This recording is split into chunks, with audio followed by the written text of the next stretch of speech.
ನಮಸ್ಕಾರ. ಭಾರತೀಯ ಭಾಷೆ ಮತ್ತು ಸಾಹಿತ್ಯಕ್ಕೆ ಕುರಿತಂತಹ ವಿಷಯಗಳ ಮುಂದುವರೆದ ಭಾಗ. ಈ ಹಿಂದಿನ ಭಾಗದಲ್ಲಿ ನಾನು ಭಾರತೀಯ ಭಾಷೆ, ಸಾಹಿತ್ಯ, ಸಂಸ್ಕೃತಿಯ ಸ್ವರೂಪವನ್ನು ಕುರಿತಂಥ ಕೆಲವು ಮಾತುಗಳನ್ನು ಆಡ್ತಾ ಇದ್ದೆ. ಆ ಸಂದರ್ಭದಲ್ಲಿ ಭಾರತದ ಸ್ವರೂಪವನ್ನು ಅರ್ಥ ಮಾಡಿಕೊಂಡಾಗ ಭಾರತೀಯ ಭಾಷೆ ಮತ್ತು ಭಾರತೀಯ ಸಾಹಿತ್ಯ ಮತ್ತು ಭಾರತೀಯ ಸಂಸ್ಕೃತಿಗಳ ಸ್ವರೂಪ ನಮಗೆ ಅರ್ಥ ಆಗುತ್ತೆ ಅನ್ನೋ ಮಾತುಗಳನ್ನು ಹೇಳಿ ಜಂಬೂ ದ್ವೀಪದಿಂದ ಕೆಲವು ವಿವರಗಳನ್ನು ನಾನು ಪ್ರಸ್ತಾಪ ಮಾಡ್ತಾ ಇದ್ದೆ ಮತ್ತು ಪ್ರೋಟೋ ಇಂಡೋ ಯುರೋಪಿಯನ್ ಭಾಷಾ ಕುಟುಂಬದ ನೆಲೆಯಿಂದ ನನ್ನ ಮಾತುಗಳನ್ನು ಪ್ರಾರಂಭಿಸಿದೆ. ಆ ಹಿನ್ನೆಲೆಯೊಳಗಡೆ ಕಳೆದ ಬಾರಿ ಹೇಳಿದ ಹಾಗೆ ಆ ಪುರಾಣ ನಾಮ ಚೂಡಾಮಣಿ, ಮೈಸೂರು ವಿಶ್ವವಿದ್ಯಾನಿಲಯದ ಒಂದು ಗ್ರಂಥ ಪುರಾಣ ನಾಮ ಚೂಡಾಮಣಿ ಅನ್ನುವಂಥ ಪುಸ್ತಕ ಇದೆ. ಆ ಪುಸ್ತಕವನ್ನು ಕೂಡ ನೀವು ಅಧ್ಯಯನ ಮಾಡಬಹುದು ಅನ್ನುವಂಥ ಉಲ್ಲೇಖವನ್ನು ಕಳೆದ ಅವಧಿಯಲ್ಲಿ ಮಾಡಿದ್ದೆ. ಹಾಗೆಯೇ ನಾನು ರಚನೆ ಮಾಡಿರ್ತಕ್ಕಂಥ ಪುಸ್ತಕ ಶಿಕಾರಿಪುರ ತಾಲೂಕಿನ ಸಾಂಸ್ಕೃತಿಕ ಸಂಕಥನ ಅನ್ನುವಂಥ ಪುಸ್ತಕದಲ್ಲಿ ಆ ಬಂದಳಿಕೆಯಲ್ಲಿ ಸಿಕ್ಕಿರುವ ಶಾಸನದ ಪದ್ಯಗಳನ್ನು ಇಟ್ಕೊಂಡು ಭಾರತ ಭೂಮಿಯನ್ನು ವರ್ಣಿಸಿರುವ ಬಗೆಯನ್ನು ನಿಮಗೆ ಅಲ್ಲಿ ಸದಾಶಿವ ರೂಪನನ್ನು ಹಿಡಿದು ವಿವರಗಳನ್ನು ನಾನು ಕೊಟ್ಟಿದ್ದೆ. ಅದರ ಪುಸ್ತಕ ಹೀಗಿದೆ, ಅದನ್ನು ನೀವು ಗಮನಿಸ್ಬೋದು ಅನ್ನುವಂಥದ್ದು. ಹಾಗೆಯೇ ಡಾಕ್ಟರ್ ಎಸ್ ಶ್ರೀಕಂಠ ಶಾಸ್ತ್ರಿಯವರು ಬರೆದಿರ್ತಕ್ಕಂಥ ಭಾರತೀಯ ಸಂಸ್ಕೃತಿ ಅನ್ನೋ ಪುಸ್ತಕ ಕೂಡ ಇದೆ. ಈ ಭಾರತೀಯ ಸಂಸ್ಕೃತಿ ಅನ್ನೋ ಪುಸ್ತಕದಲ್ಲೂ ಕೂಡ ಶ್ರೀಕಂಠ ಶಾಸ್ತ್ರಿಯವರು ಅದರ ಒಟ್ಟು ಭಾರತದ ಉಗಮ, ಬೆಳವಣಿಗೆ ಇತ್ಯಾದಿಯನ್ನು ಕುರಿತು ಹೇಳಿರೋದನ್ನು ಗಮನಿಸ್ತೀನಿ. ಮತ್ತು ಆಧುನಿಕ ಸಂದರ್ಭದಲ್ಲಿ 1920 ಮತ್ತು 25 ಕಾಲಘಟ್ಟ ಭಾರತವನ್ನು ಕಟ್ಟಿಕೊಡೋದರಲ್ಲಿ, ಭಾರತೀಯ ಭಾಷೆ, ಸಾಹಿತ್ಯ, ಸಂಸ್ಕೃತಿಗಳನ್ನು ನಿರ್ಮಿಸೋದರಲ್ಲಿ ಬಹುಮುಖ್ಯವಾದ ಪಾತ್ರವನ್ನು ವಹಿಸಿದಂಥ ಕಾಲ. 1925 ಭಾರತದಲ್ಲಿ ಎರಡು ಬಹಳ ಮುಖ್ಯವಾದಂಥ ಘಟನೆಗಳು ಸಂಭವಿಸ್ತವೆ. ಒಂದು, ರಾಷ್ಟ್ರೀಯ ಸ್ವಯಂ ಸೇವಕ ಸಂಘ RSS ಸ್ಥಾಪನೆಯಾದಂಥ ವರ್ಷ ಮತ್ತು ಭಾರತೀಯ ಕಮ್ಯುನಿಸ್ಟ್ ಪಾರ್ಟಿ ಸ್ಥಾಪನೆಯಾದಂಥ ವರ್ಷ. ಅದಕ್ಕೂ ಹಿಂದೆ 1906ರಲ್ಲಿ ಮುಸ್ಲಿಂ ಲೀಗ್ ಸ್ಥಾಪನೆಯಾಗಿದೆ. 1885ರಲ್ಲಿ ರಾಷ್ಟ್ರೀಯ ಕಾಂಗ್ರೆಸ್ ಸ್ಥಾಪನೆಯಾಗಿದೆ. ಮತ್ತು 1920 ಬಹಳ ಮುಖ್ಯವಾದಂತಹ ಭಾರತೀಯ ಸಂದರ್ಭದಲ್ಲಿ, ಆಧುನಿಕ ಸಂದರ್ಭದಲ್ಲಿ ಬಹಳ ಮುಖ್ಯವಾದ ವರ್ಷ. ಯಾಕೆಂದರೆ 1919-20 ಅನ್ನೋದು ಮಹಾತ್ಮ ಗಾಂಧೀಜಿ ಮತ್ತು ಬಾಬಾ ಸಾಹೇಬ್ ಅಂಬೇಡ್ಕರ್ ಇವರಿಬ್ಬರೂ ಕೂಡ ಸಾರ್ವಜನಿಕ ಜೀವನಕ್ಕೆ ಭಾರತದಲ್ಲಿ ಪ್ರವೇಶ ಮಾಡಿದಂಥ ಸಂದರ್ಭ. ಹೀಗೆ ಭಾರತದಲ್ಲಿ ಅನೇಕ ನೆಲೆಯ ಚಿಂತನೆಗಳನ್ನು, ಆದರ್ಶಗಳನ್ನು, ಐಡಿಯಾಲಜಿಗಳನ್ನು ಇಟ್ಕೊಂಡಂಥ ಸಂಘ ಸಂಸ್ಥೆಗಳು ಹುಟ್ಟುಕೊಂಡು ಒಂದು ಕಡೆಗೆ ಪಾಶ್ಚಾತ್ಯ ನೆಲೆಯಿಂದ ಜ್ಞಾನವನ್ನು ಸಂಪಾದಿಸಿದ್ದು ಮತ್ತು ರಾಜಕೀಯ ಶಕ್ತಿಗಳನ್ನು ಪಡೆದಿದ್ದು, ಇನ್ನೊಂದು ಕಡೆಗೆ ಭಾರತೀಯ ಪರಂಪರೆಯಿಂದ ಜ್ಞಾನವನ್ನು ಪಡೆದಿದ್ದು, ಸಾವರ್ಕರ್ ಮೊದಲಾದಂಥವರು, ಮದನ್ ಮೋಹನ್ ಮಾಳವೀಯ ಥರದವರು ಒಂದು ವಿಶ್ವವಿದ್ಯಾನಿಲಯವನ್ನು ಸ್ಥಾಪನೆ ಮಾಡಿದರು. ಹಾಗೆಯೇ ಅಲಿಗರ್ ಮುಸ್ಲಿಂ ವಿಶ್ವವಿದ್ಯಾನಿಲಯ ಕೂಡ ಸ್ಥಾಪನೆಯಾಯಿತು. ಹೀಗೆ ಹಿಂದೂ, ಮುಸ್ಲಿಂ ಮತ್ತು ಅಸ್ಪೃಶ್ಯ ಇತ್ಯಾದಿ, ಹಿಂದೂಗಳಲ್ಲಿ ಸ್ಪೃಶ್ಯ ಮತ್ತು ಅಸ್ಪೃಶ್ಯ, ಹೀಗೆ ಅನೇಕ ಸಾಮಾಜಿಕ ಪ್ರಶ್ನೆಗಳಿದ್ವು ಮತ್ತು ಗಡಿಯ ಪ್ರಶ್ನೆಗಳಿದ್ವು ಮತ್ತು ರಾಜಕೀಯ ಸ್ವಾತಂತ್ರ್ಯ ಮತ್ತು ಸಾಮಾಜಿಕ ಸ್ವಾತಂತ್ರ್ಯ, ಆರ್ಥಿಕ ಸ್ವಾತಂತ್ರ್ಯದ ಪ್ರಶ್ನೆಗಳಿದ್ವು. ಹೀಗೆ 10 ಪ್ರಶ್ನೆಗಳನ್ನು ಇಟ್ಕೊಂಡು ಭಾರತದ ಬದಲಾವಣೆಗೆ ಒಂದು ದೊಡ್ಡ ನಾಂದಿಯನ್ನು ಹಾಡಿದ ಕಾಲ 1920-25 ಆ ಕಾಲಘಟ್ಟ. ಅದಾದ ನಂತರ 1940 ನಂತರ ಪ್ರಗತಿಶೀಲ ಸಾಹಿತ್ಯ ರಚನೆಯಾಗಿದ್ದು, ಕಮ್ಯುನಿಸ್ಟಿನ ಪ್ರಭಾವ ಬಹುಶಃ ಭಾರತದ ಎಲ್ಲ ಭಾಷೆಗಳ ಮೇಲೆ ದಟ್ಟವಾದಂತಹ ಮಾರ್ಕ್ಸಿಸ್ಟ್ ಮತ್ತು ಫ್ರಾಯ್ಡನ ಒಂದು ಚಿಂತನೆಯ ಪ್ರಭಾವವನ್ನು ನಾವು ಕಾಣ್ತೀವಿ.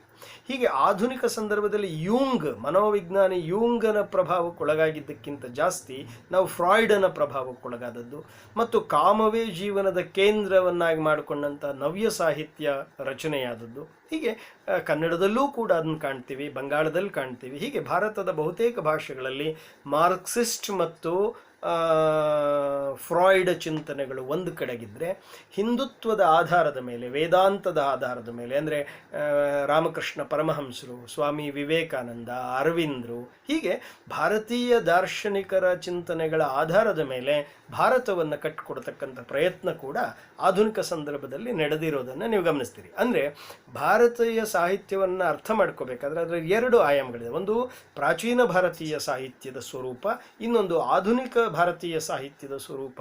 ಹೀಗೆ 2 ನೆಲೆಗಳಲ್ಲಿ ನಾವು ಅದನ್ನು ಮತ್ತು ಮಧ್ಯಕಾಲೀನ ಭಾರತೀಯ ಸಾಹಿತ್ಯದ ಸ್ವರೂಪ, ಬಹಳ ಮುಖ್ಯವಾಗಿ ಈ 3 ನೆಲೆಗಳಲ್ಲಿ ನೀವು ಅದನ್ನು ಗ್ರಹಿಸುವ ಪ್ರಯತ್ನ ಮಾಡಬಹುದು.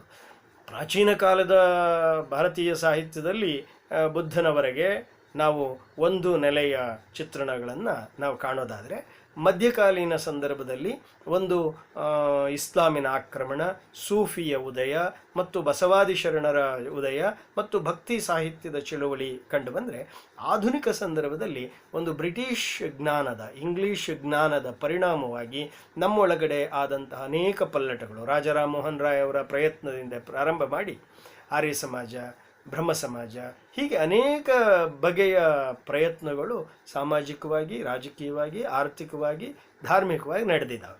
ಈ ಹಿಂದಿನ ನನ್ನ ಒಂದು ಉಪನ್ಯಾಸದಲ್ಲಿ ನಾನು ಪೆರಿಯಾರ್ ಅವರ ಮಾತನ್ನು ಉಲ್ಲೇಖ ಮಾಡಿದ್ದೇನೆ. ಪೆರಿಯಾರ್ ಅವರು ಕೂಡ ಒಂದು ರಾಜಕೀಯ, ಸಾಮಾಜಿಕ, ಭಾಷಿಕ ಚಳುವಳಿಯನ್ನು ಮುನ್ನಡೆಸಿದಂಥ ಒಬ್ಬ ನೇತಾರ. ಅವರವ್ರ ಮಾತಲ್ಲಿ ಹೇಳಿದರು, ಇನ್ನು 50 ವರ್ಷದ ನಂತರ ಹಿಂದುತ್ವ ಹೇಗಿರುತ್ತೆ ಅನ್ನೋದನ್ನು ನೋಡಬೇಕು ಅಂತ ಹೇಳ್ತಾ, ಇನ್ನೊಂದು ಮಾತನ್ನು ಅವ್ರು ಹೇಳಿದರು, ಹಿಂದೂ ಎಂದು ಹೇಳೋದಕ್ಕೆ ಚಿಹ್ನೆಯೂ ಇರದ ಹಾಗೆ ನಾವು ಮಾಡಬೇಕು ಅನ್ನುವಂಥ ಆದರ್ಶವನ್ನು ಅವರು ವ್ಯಕ್ತಪಡಿಸಿದರು. ಅದಕ್ಕೆ ಪರ್ಯಾಯವಾಗಿ ಇನ್ನೊಂದು ಮಗ್ಗಲಿನಲ್ಲಿ ರಾಷ್ಟ್ರೀಯ ಸ್ವಯಂ ಸೇವಕ ಸಂಘ ಆ ಹಿಂದೂ ಅಥವಾ ಹಿಂದುತ್ವವನ್ನು ಇಟ್ಕೊಂಡೇ ಚರ್ಚೆಯನ್ನು ಪ್ರಾರಂಭ ಮಾಡಿದ್ದು. ಅವರಿಗೆ ಒಂದು ರಾಷ್ಟ್ರದ ಕಲ್ಪನೆ ಇತ್ತು. ಪೆರಿಯಾರಿಗೆ ಆರ್ಯ ದ್ರಾವಿಡ ಅಂತ ಒಡೆದು ನೋಡುವ ಕಲ್ಪನೆ ಇದ್ದರೆ, ಮಾರ್ಕ್ಸ್ವಾದಿಗಳಿಗೆ ಜಗತ್ತಿನ ಕಾರ್ಮಿಕರೆಲ್ಲ ಒಂದಾಗಬೇಕು ಮತ್ತು ಬಂಡವಾಳಶಾಹಿಗಳನ್ನು ವಿರುದ್ಧವಾಗಿ ಒಂದು ರಕ್ತಕ್ರಾಂತಿ ನಡಿಬೇಕು ಮತ್ತು ಆನಂತರ ಒಂದು ಸಮತಾ ಸಮಾಜ ನಿರ್ಮಾಣ ಆಗಬೇಕು, ಅದು ಸರ್ವಾಧಿಕಾರ, ನಿರಂತರ ಸರ್ವಾಧಿಕಾರದ ಒಂದು ಆಯಾಮಗಳಿತ್ತು. ಹೀಗೆ ರಷ್ಯಾದ ಪ್ರಭಾವ, ಚೀನಾದ ಪ್ರಭಾವಕ್ಕೆ ಒಳಗಾದಂಥದ್ದು ಒಂದು ಕಡೆಗೆ. ಇನ್ನೊಂದು ಕಡೆಗೆ ರಾಷ್ಟ್ರೀಯ ಸ್ವಯಂ ಸೇವಕ ಸಂಘದ 2ನೆಯ ಸರಸಂಘ ಚಾಲಕರಾಗಿದ್ದಂಥ ಮಾಸಾ ಗೋಳ್ವಲ್ಕರ್ ಅವರು ಚಿಂತನಗಂಗಾ ಅನ್ನುವಂಥ ಅವರ ಪುಸ್ತಕವನ್ನು ಬರೀತಾರೆ. ಈ ಚಿಂತನಗಂಗಾ ಅನ್ನುವಂಥ ಕೃತಿಯೊಳಗೆ ಅವರು ಭಾರತದ ಕಲ್ಪನೆಯನ್ನು, ಭಾರತದ ಸ್ವರೂಪವನ್ನು ಹೇಗೆ ಗ್ರಹಿಸಿದ್ರು ಅನ್ನೋದನ್ನು ಇವತ್ತು ನಾನು ನಿಮ್ಮ ಜೊತೆಗೆ ಹಂಚಿಕೊಳ್ಳೋದಕ್ಕೆ ಬಯಸ್ತೇನೆ. ಗೋಳ್ವಲ್ಕರ್ ಅವರು ಚಿಂತನಗಂಗಾ ಕೃತಿಯಲ್ಲಿ ಹೀಗೆ ಅವರ ಮಾತೃಭೂಮಿ ಅಂತ ಒಂದು ಅಲ್ಲಿ ಲೇಖನ ಇದೆ. ಆ ಮಾತೃಭೂಮಿ ಅನ್ನೋ ಲೇಖನದಲ್ಲಿ ಕೆಲವು ವಿವರಗಳನ್ನು ಮತ್ತು ಆ ಸಂದರ್ಭದ ಚರ್ಚೆಗಳನ್ನು, ಇವತ್ತು ನಾವು ಆಧುನಿಕ ಸಂದರ್ಭದಲ್ಲಿ ಭಾರತ ಒಂದು ರಾಷ್ಟ್ರವೇ ಆಗಿರಲಿಲ್ಲ ಅನ್ನೋದರಿಂದ ಹಿಡಿದು ನಾವು ಭಾರತದನ್ನು ನಿಂದಿಸೋದಕ್ಕೆ ಬೇಕಾದ ರಾಶಿ ಸಾಹಿತ್ಯವನ್ನು ರಚನೆ ಮಾಡ್ತಾ ಇರುವಂಥ ಸಂದರ್ಭದಲ್ಲಿ ಒಂದು ರಾಷ್ಟ್ರೀಯತೆಯ ಆಧಾರದ ಮೇಲೆ ಭಾರತವನ್ನು ನೋಡುವ ಮತ್ತು ಭಾರತವನ್ನು ಕಟ್ಟುವ ಒಂದು ಆದರ್ಶವನ್ನು ಜಗತ್ತಿನ ಮುಂದೆ ಇಟ್ಟು ಅದರ ಒಂದು ಯಶಸ್ಸಿನ ಉತ್ತುಂಗದಲ್ಲಿ ಇವತ್ತು ನಿಂತಿರ್ತಕ್ಕಂತಹ ರಾಜಕೀಯ ಸಂದರ್ಭ, ಇವತ್ತಿನ ಕೇಂದ್ರದಲ್ಲಿ ಭಾರತೀಯ ಜನತಾ ಪಕ್ಷದ ಸರ್ಕಾರ ಇರುವ ಸಂದರ್ಭದಲ್ಲಿ ಆ ರಾಷ್ಟ್ರೀಯ ವಿಚಾರಧಾರೆಯ ಪರಿಣಾಮವಾಗಿ ಒಬ್ಬ ಚಾ ಮಾರುವಂತಹ ವ್ಯಕ್ತಿ ಇವತ್ತು ಭಾರತದ ಪ್ರಧಾನಿಯಾಗಿರತಕ್ಕಂತಹ ನರೇಂದ್ರ ಮೋದಿ ಅಂತವರನ್ನು ನೋಡ್ತಾ ಇರುವಂಥ ಸಂದರ್ಭದಲ್ಲಿ 1920ರ ಆ ರಾಜಕೀಯ ತಳಮಳಗಳು 2020ರ ಈ ಹೊತ್ತಿನಲ್ಲಿ, ಅಂದರೆ ಸರಿಯಾಗಿ 100 ವರ್ಷಗಳ ನಂತರ ಇದರ ಒಂದು ಮೌಲ್ಯಮಾಪನ ಕೂಡ ಮಾಡಬೇಕಾದಂತಹ ಸಂದರ್ಭದಲ್ಲಿ ನಾವಿದ್ದೇವೆ. ಗೋಳ್ವಲ್ಕರ್ ಅವರು ಅವರ ಪುಸ್ತಕದಲ್ಲಿ ಹೀಗೆ ಬರೀತಾರೆ, ಅದನ್ನು ನಾನು ಉಲ್ಲೇಖ ಮಾಡ್ತೀನಿ. ಹಿಂದೂಗಳಿಗೆ ಮಾತೃಭೂಮಿ ಎಂದರೆ ಏನೆಂದು ತಿಳಿದಿರಲಿಲ್ಲ. ಅವರು ಸದಾ ಪರಸ್ಪರ ಕಚ್ಚಾಡುತ್ತಿದ್ದ ಬುಡಕಟ್ಟುಗಳಾಗಿ ಹಂಚಿ ಹೋಗಿದ್ದ ಜನರು. ದೇಶಾಭಿಮಾನ ಎಂದರೆ ಒಂದೇ ಮಾತೃಭೂಮಿಯಲ್ಲಿ ನಿಷ್ಠೆ ಅವರಿಗೆ ತಿಳಿದೇ ಇರಲಿಲ್ಲ ಮತ್ತು ಅವರಲ್ಲೇನಾದರೂ ನಿಷ್ಠೆ ಇದ್ದುದಾದರೆ ಅದು ನಾಡಿನ ಕೆಲವು ತುಂಡುಗಳಿಗೆ ಮಾತ್ರ. ಈಗಿನಂತೆ ಹಿಮಾಲಯದಿಂದ ಕನ್ಯಾಕುಮಾರಿಯವರೆಗೆ ಇಡೀ ದೇಶಕ್ಕೆ ನಿಷ್ಠೆ ಎನ್ನುವುದು ಅವರಲ್ಲಿ ಇರಲೇ ಇಲ್ಲ ಎಂದು ಹೇಳುವ ಕೆಲವು ಜನರಿದ್ದಾರೆ. ಇಂದಿನ ಪ್ರಮುಖರು ಕೂಡ ಎಷ್ಟೋ ಬಾರಿ ನಮ್ಮದು ವಿವಿಧ ವಾಯುಗುಣ ಮತ್ತು ಭೂಗುಣಗಳನ್ನು ಉಳ್ಳ ಹಲವಾರು ರಾಷ್ಟ್ರಗಳ ಮಿಶ್ರ ರಾಶಿಯಾದ ಖಂಡ ಅಥವಾ ಉಪಖಂಡ, ಇದಕ್ಕೆ ಒಂದು ದೇಶ ಎಂದು ಕರೆಸಿಕೊಳ್ಳುವ ಯೋಗ್ಯತೆ ಇಲ್ಲ ಎಂದು ಘೋಷಿಸುವುದುಂಟು. ನಮ್ಮ ಜನರ ಮನಸ್ಸಿನಲ್ಲಿ ಇಂತಹ ವಿಚಿತ್ರ ಕಲ್ಪನೆಗಳು ನುಸಿಳಿದ್ದು ಹೇಗೆ ಅನ್ನುವಂಥ ಪ್ರಶ್ನೆಯನ್ನು ಗೋಳ್ವಲ್ಕರ್ ಅವರು ಎತ್ತುತ್ತಾರೆ. ಈ ಪ್ರಶ್ನೆಯನ್ನು ಎತ್ತುತ್ತಾ, ಅಂದರೆ ನಮ್ಮ ದೇಶಕ್ಕೆ ಒಂದು ದೇಶ ಎಂದು ಕರೆಸಿಕೊಳ್ಳುವ ಯೋಗ್ಯತೆ ಇಲ್ಲ ಅಂಥೇಳಿ ಆ ದೇಶದ ಜನರೇ ಹೇಳತಕ್ಕಂತಹ ಸಂದರ್ಭವನ್ನು ಗ್ರಹಿಸುವ ಗೋಳ್ವಲ್ಕರ್ ಒಂದು ವಿಶ್ವವಿದ್ಯಾಲಯದಲ್ಲಿ ಪ್ರಾಧ್ಯಾಪಕರಾಗಿದ್ದಂಥವರು. ಆನಂತರ ಅವರು ರಾಜೀನಾಮೆಯನ್ನು ಕೊಟ್ಟು ಸಂಘಟನೆಗೆ ಇಳಿದಂಥ, ಸಾರ್ವಜನಿಕ ಜೀವನಕ್ಕೆ ಧುಮುಕಿದಂಥವರು. ಒಂದು ವಿಶ್ವವಿದ್ಯಾಲಯದಲ್ಲಿ ಕೆಲಸ ಮಾಡ್ತಾ ಇದ್ದಂತಹ ಅಧ್ಯಾಪಕರು ಈ ಪ್ರಶ್ನೆಯನ್ನು ನಮಗೆ ಎತ್ತುತ್ತಾ ಅದಕ್ಕೆ ಉತ್ತರವನ್ನು ಹುಡುಕ್ತಾ ಹೋಗ್ತಾರೆ. ಒಂದು ದೇಶ ಎಂದು ಕರೆಸಿಕೊಳ್ಳುವ ಯೋಗ್ಯತೆ ಇಲ್ಲ ಅನ್ನೋದಾದರೆ ಅದು ನಿಜನಾ ಅನ್ನೋ ಪ್ರಶ್ನೆಗೆ ಅವರ ಉತ್ತರ ಹೀಗಿದೆ. ಈ ಈ ಈ ರೀತಿಯ ಒಂದು ಕಲ್ಪನೆ, ವಿಚಿತ್ರ ಕಲ್ಪನೆ ನುಸಿಳಿದ್ದು ಹೇಗೆ ಅಂತ ಪ್ರಶ್ನೆ ಕೇಳುವ ಗೋಳ್ವಲ್ಕರ್ ಅವರು ಅದಕ್ಕೆ ಹೀಗೆ ಉತ್ತರ ಕೊಡ್ತಾರೆ.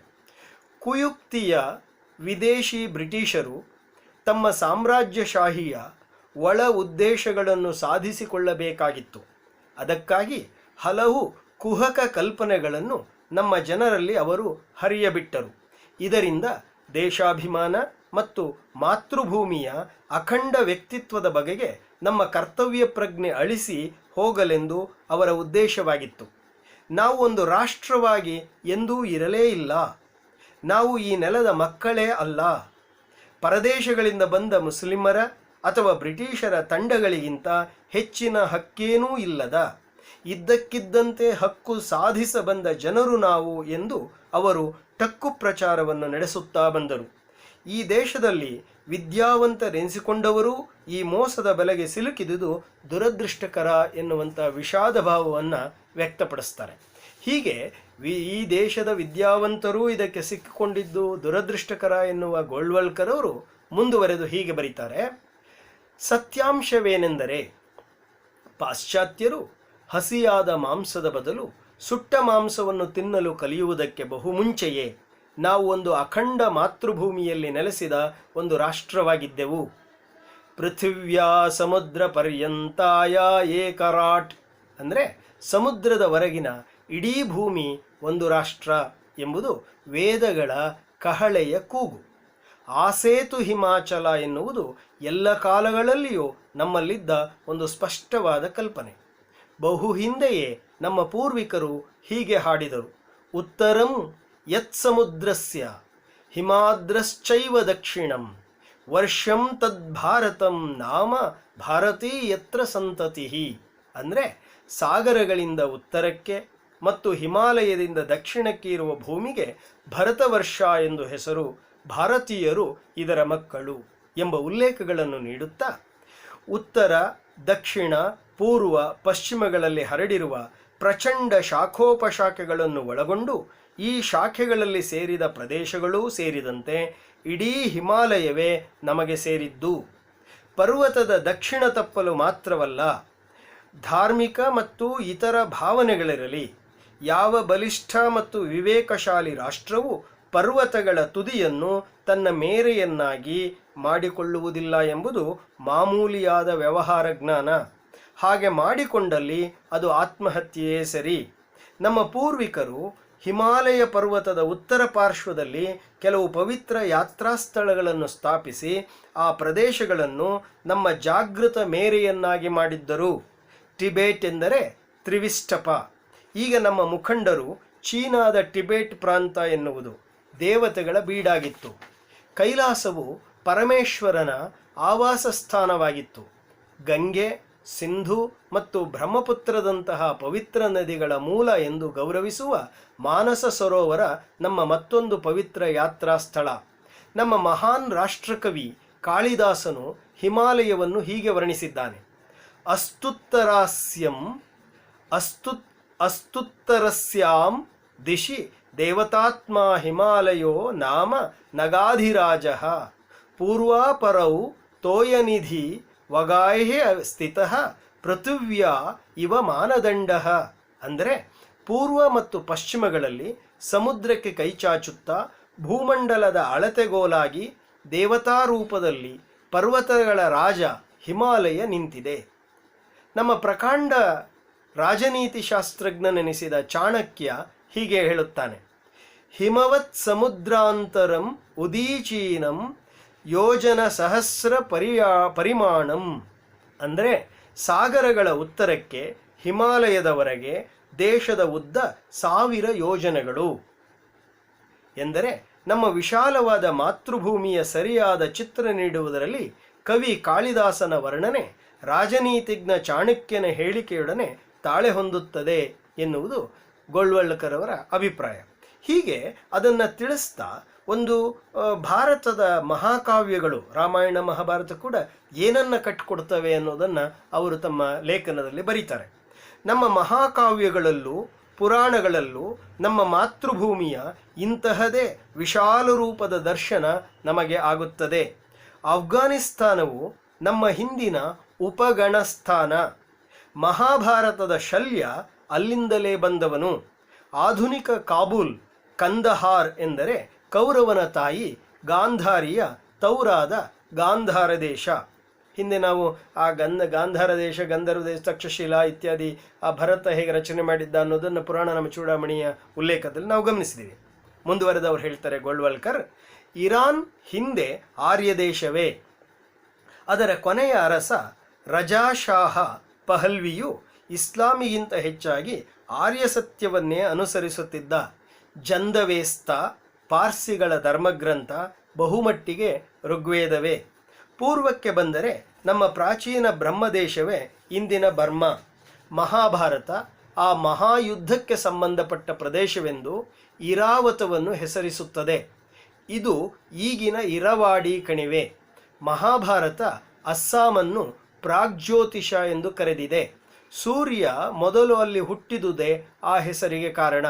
ದಕ್ಷಿಣದಲ್ಲಿ ಲಂಕೆ ಮುಂಚಿನಿಂದಲೂ ಭಾರತದೊಂದಿಗೆ ಬಹುನಿಕಟ ಸಂಬಂಧ ಹೊಂದಿರುವ ಭಾಗ.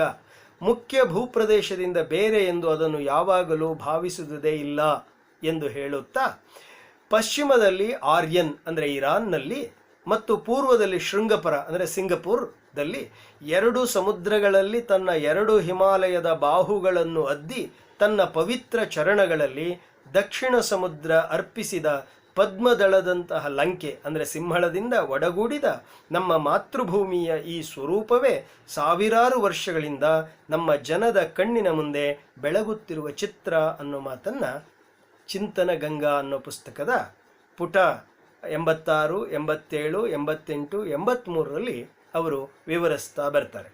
ಹೀಗೆ ಒಂದು ಭಾರತದ ಒಂದು ಅತ್ಯದ್ಭುತವಾದ ಚಿತ್ರವನ್ನು ಕಟ್ಟಿಕೊಡುವ ಹಿಂದೆ ನಮ್ಮ ದೇಶವನ್ನು ಗ್ರಹಿಸುವ ಬಗೆ ಯಾವುದು ಅನ್ನೋ ಪ್ರಶ್ನೆ ಕೂಡ ಏಳುತ್ತೆ.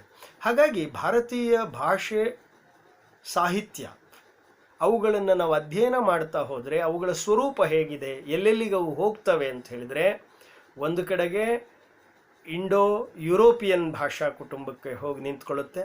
ಆ ಇಂಡೋ ಯುರೋಪಿಯನ್ ಭಾಷಾ ಕುಟುಂಬಕ್ಕೆ ಹೋಗಿ ನಿಂತ್ಕೊಂಡಾಗ ನಮಗೆ ಕಂಡುಬರುವಂತಹ ಸಾಹಿತ್ಯದ ಚಿತ್ರಣ ಇದೆಯಲ್ಲ, ಅದು ಸಿಂಧೂ ನದಿಯ ಆಚೆಗೂ ಹೋಗಿ ಇರಾನ್, ಪರ್ಷಿಯಾ ಇತ್ಯಾದಿ ಅನೇಕ ನೆಲೆಗಳಿಗೆ ಹೋಗ್ತಕ್ಕಂಥ ಸ್ವರೂಪವನ್ನು ಅಲ್ಲಿ ಕಾಣ್ತೀವಿ. ಇನ್ನು ನಂತರದಲ್ಲಿ ಅಂದರೆ ಮಧ್ಯ ಭಾರತಕ್ಕೆ ಬಂದರೆ ಅಲ್ಲಿಯೂ ಕೂಡ ರಾಮಾಯಣ ಮಹಾಭಾರತಗಳ ಕಾಲದಲ್ಲಿ ಅದು ಹೇಗೆ ಇತ್ತು ಅನ್ನೋದು ರಾಮ್ ಮನೋಹರ್ ಲೋಹಿಯಾ ಅವರ ರಾಜಕೀಯ ಮಧ್ಯದಲ್ಲಿ ಬಿಡುವು ಅನ್ನುವಂಥ ಗ್ರಂಥದಲ್ಲಿ ರಾಮ, ಕೃಷ್ಣ, ಶಿವ ಅನ್ನೋ ಲೇಖನವನ್ನು ಬರೀತಾರೆ. ಆ ಲೇಖನವನ್ನು ಬರೆಯುವಾಗ ಅವರು ಬಹಳ ಚೆನ್ನಾಗಿ ಅದನ್ನು ವಿವರಿಸ್ತಾರೆ. ರಾಮ ಉತ್ತರದಿಂದ ದಕ್ಷಿಣವನ್ನು ಒಂದು ಮಾಡ್ತಾರೆ, ಅಂದರೆ ಅಯೋಧ್ಯೆಯಿಂದ ಹೊರಟು ಲಂಕೆಯವರೆಗೆ ರಾಮನ ಒಂದು ಪ್ರವಾಸ ಇದೆ. ಇನ್ನು ಕೃಷ್ಣನದು ಪಶ್ಚಿಮದಿಂದ ಪೂರ್ವಕ್ಕೆ ಹೋಗ್ತಕ್ಕಂಥದ್ದನ್ನು ನಾವು ನೋಡ್ತೀವಿ. ಅಂದರೆ ಅವನು ದ್ವಾರಕೆಯಿಂದ ಕುರುಕ್ಷೇತ್ರಕ್ಕೆ ಹೋಗುವಂಥದ್ದು. ಅಂದರೆ ರಾಮ ಉತ್ತರ ದಕ್ಷಿಣವನ್ನು ಒಂದು ಮಾಡಿದರೆ ಕೃಷ್ಣ ಪೂರ್ವ ಪಶ್ಚಿಮವನ್ನು ಒಂದು ಮಾಡಿದ. ಶಿವ, ರಾಮ್ ಮನೋಹರ್ ಲೋಹಿಯಾ ಮಾತಲ್ಲಿ ಹೇಳೋದಾದರೆ, ಶಿವ ಪಾತ್ರಾತೀತ ಗಾತ್ರ, ಅಳಿಯೋಕ್ಕಾಗಲ್ಲ, ಪಾತ್ರಾತೀತ ಗಾತ್ರ. ಇದನ್ನೇ ಬಸವಣ್ಣವರು ಪಾತಾಳದಿಂದ ಅತ್ತತ್ತ ಶ್ರೀಪಾದ, ಬ್ರಹ್ಮಾಂಡದಿಂದ ಅತ್ತತ್ತ ಶ್ರೀಮುಕುಟ ಅಂತ ಹೇಳಿದರು. ಇದನ್ನೇ 1174ನೇ ಇಸ್ವಿಯ ಬಂದಳಿಕೆಯ ಶಾಸನ, ಕನ್ನಡದ ಶಾಸನ ಅದನ್ನು ಹೇಳಿತ್ತು.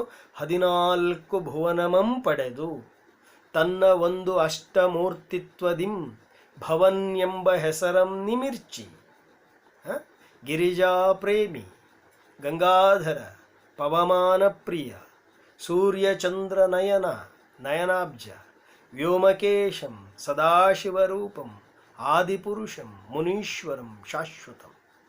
ಇದು ಕನ್ನಡದ ಕವಿಯೊಬ್ಬ ಕಟ್ಟಿಕೊಂಡಂಥ ಒಂದು ಕಲ್ಪನೆ. ಅಂದರೆ ಭಾರತೀಯರಿಗೆ ಭೂಮಿ ಅಂದರೆ ಅದು ಕೇವಲ ಮಣ್ಣಿನ ತುಂಡಲ್ಲ. ಅಷ್ಟತನು ಅನ್ನುವಂಥ ಪದವನ್ನು ಏನು ಬಳಸಿದ್ವಿ, ಅಷ್ಟಮೂರ್ತಿತ್ವ ಅನ್ನೋದೇನು ಬಳಸಿದ್ವಿ, ಆ ಅಷ್ಟಮೂರ್ತಿತ್ವ ಅನ್ನುವಂಥದ್ದು ಅದು ವೈಶ್ವಿಕ ರೂಪವನ್ನು ತಂದುಕೊಡುತ್ತೆ. ಹಾಗಾಗಿ ಭಾರತ ಅಂದರೆ ಯಾವುದು ಅಂತ ಕೇಳಿದರೆ, ನಾನು ನಿಂತಿರುವ 2 ಅಡಿ ನೆಲವೂ ಹೌದು, ನನ್ನ ಹಳ್ಳಿಯೂ ಹೌದು, ನನ್ನ ತಾಲೂಕು ಹೌದು, ನನ್ನ ಜಿಲ್ಲೆ ಹೌದು, ನನ್ನ ರಾಜ್ಯ ಹೌದು, ನನ್ನ ದೇಶ ಹೌದು, ಇಡೀ ನನ್ನ ವಿಶ್ವವೇ ಹೌದು ಅನ್ನುವಂಥ ಮಟ್ಟಕ್ಕೆ ಭಾರತೀಯ ಸಾಹಿತ್ಯ ಒಂದು ವೈಶ್ವಿಕ ವಿಸ್ತಾರವನ್ನು ಪಡೆಯುತ್ತೆ. ಅಂದರೆ ಯಾವುದು ಹಿಂದುತ್ವವೋ ಅದೇ ಭಾರತೀಯತೆ ಆಗುತ್ತೆ, ಯಾವುದು ಭಾರತೀಯತೆಯೋ ಅದೇ ವಿಶ್ವರೂಪಿಯಾಗಿಯೂ ಕೂಡ ವಿಸ್ತಾರವನ್ನು ಪಡ್ಕೊಳ್ಳುತ್ತೆ. ಹಾಗಾಗಿ ವಿಶ್ವಮಾನವರಾಗೋದು ಅಂದರೆ ನಾವು ನಿಂತ ನೆಲವನ್ನು, ನಮ್ಮ ಭಾಷೆಯನ್ನು ಕಳೆದುಕೊಳ್ಳುವುದು ಅಂತ ಅರ್ಥ ಅಲ್ಲ. ನಾವು ನಿಂತ ನೆಲವನ್ನೇ ಅದು ನನ್ನ ಜನ್ಮಭೂಮಿ ಎಂದು ಭಾವಿಸುವ ಮತ್ತು ಅದು ಒಂದು ವಿಶ್ವರೂಪಿ ಅಂತ ಭಾವಿಸುವ ಒಂದು ಅಧ್ಯಾತ್ಮ. ಹಾಗಾಗಿ ಈ 6 ಅಡಿಯ ಶರೀರ, ಇದು 6 ಅಡಿಯ ಶರೀರ ಮಾತ್ರ ಅಲ್ಲ, ಇದು 14 ಭುವನಗಳಿಗಿಂತ ಮೀರಿದ ಆ ಭುವನಗಳಿಗೆ ಒಡೆಯನಾದ ಶಿವಸ್ವರೂಪಿ ಅಂತ ಗ್ರಹಿಸುವುದನ್ನು ಕೊಟ್ಟ ದೇಶ ಭಾರತ. ಹಾಗಾಗಿ ಸಂಸ್ಕೃತದಲ್ಲಿ ಸುಪ್ರಭಾತವನ್ನು ನಾವು ಇನ್ನು ನೋಡ್ತೀವಿ. ವಿಷ್ಣು ಪತ್ನಿ ನಮಸ್ತುಭ್ಯಂ ಪಾದಸ್ಪರ್ಶಂ ಕ್ಷಮಯಾಧರಿತ್ರಿ ಅಂತೇಳಿ ಅಲ್ಲಿ ವರ್ಣಿಸಿದರೆ ಭೂದೇವಿಯನ್ನು, ಕನ್ನಡದ ಕವಿ, ಜನಪದ ಕವಿಗಳು ಅದನ್ನು ಬೇರೆ ಥರ ಹೇಳ್ತಾರೆ. ಬೆಳಗಾಗಿ ನಾನೆದ್ದು ಯಾರ್ಯಾರ ನೆನೆಯಾಲಿ, ಎಳ್ಳು ಜೀರಿಗೆ ಬೆಳೆವಂತ, ಎಳ್ಳು ಜೀರಿಗೆ ಬೆಳೆವಂತ ಭೂಮ್ತಾಯ ಎದ್ದೊಂದು ಗಳಿಗೆ ನೆನೆದೇನ ಅನ್ನೋದು ಕನ್ನಡದ ಕವಿಯತ್ರಿಯೊಬ್ಬರ ಕವಿಗಳ ವರ್ಣನೆ. ಅಂದರೆ ಅಲ್ಲಿ ವಿಷ್ಣು ಪತ್ನಿ ನಮಸ್ತುಭ್ಯಂ ಪಾದಸ್ಪರ್ಶಂ ಕ್ಷಮಯಾಧರಿತ್ರಿ ಅಂತ ಇದ್ದರೆ ಇಲ್ಲಿ ಎಳ್ಳು ಜೀರಿಗೆ ಬೆಳೆಯುವ ಭೂಮ್ತಾಯಿ.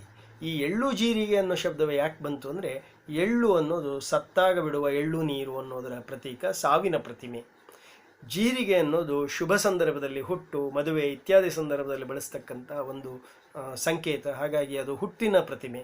ಹಾಗಾಗಿ ಎಳ್ಳು ಜೀರಿಗೆಯನ್ನು ಬಿತ್ತಿ ಬೆಳೆಯುವವಳು ಅಂದರೆ ಹುಟ್ಟು ಸಾವುಗಳನ್ನು ಬಿತ್ತಿ ಬೆಳೆಯುವ ಈ ಭೂಮಿ ತಾಯಿಗೆ ನಮಸ್ಕಾರ ಹೇಳಿದ ದೇಶ ಭಾರತ, ನಮಸ್ಕಾರ ಹೇಳಿದ ಸಾಹಿತ್ಯ ಭಾರತೀಯ ಸಾಹಿತ್ಯ. ಹಾಗಾಗಿ ಭಾರತೀಯ ಸಾಹಿತ್ಯ ಅಂದರೆ ಅದೊಂದು ವಿಶ್ವ ಪ್ರಜ್ಞೆಯನ್ನು ಕಟ್ಟಿಕೊಡಬಹುದಾದ ಸಾಹಿತ್ಯ. ಭಾರತೀಯ ಭಾಷೆ ಅಂದರೆ ವಿಶ್ವದ ಭಾಷೆಗಳನ್ನೆಲ್ಲ ಒಂದೆಡೆಗೆ ಕೂಡಿಸಿ ನಾವು ಒಂದು ಅಂತ ಹೇಳುವುದಕ್ಕೆ ಇರುವಂತಹ ಒಂದು ಮಾರ್ಗ ಅನ್ನೋದು ಭಾರತೀಯ ಭಾಷೆ ಮತ್ತು ಸಾಹಿತ್ಯವನ್ನು ಅಧ್ಯಯನ ಮಾಡ್ತಾ ಹೋದಾಗ ನಮಗೆ ಅರ್ಥ ಆಗುತ್ತೆ. ಹೀಗೆ ಭಾರತೀಯ ಭಾಷೆ ಅನ್ನುವಂಥದ್ದು ಅದು ಇಂಡೋ ಯುರೋಪಿಯನ್ ಕೂಡ ಹೌದು, ದ್ರಾವಿಡ ಭಾಷೆಯೂ ಹೌದು, ಸೈನೋ ಟಿಬೇಟಿಯನ್ನು ಕೂಡ ಹೌದು, ಟಿಬೇಟೋ ಬರ್ಮನ್ ಕೂಡ ಹೌದು, ಹೀಗೆ ಬೇರೆ ಬೇರೆಯ ಆಸ್ಟ್ರೋ ಏಷ್ಯಾಟಿಕ್ ಕೂಡ ಹೌದು.